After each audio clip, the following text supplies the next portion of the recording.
que hay una puerta lista para que tú la abras. Esa es una amistad eterna. Cuando estás triste y el mundo parece oscuro y vacío, esa amistad eterna levanta tu ánimo y hace que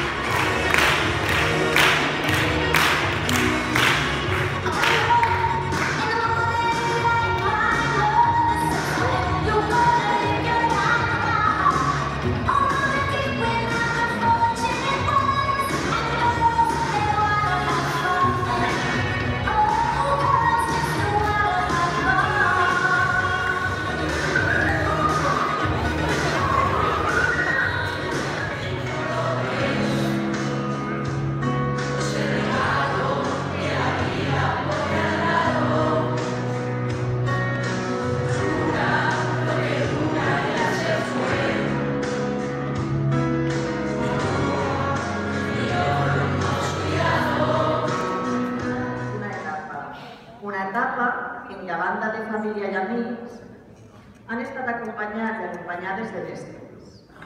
Per això vull llegir-vos un record que em vaig trobar en un examen de segon de l'ESO d'enguany.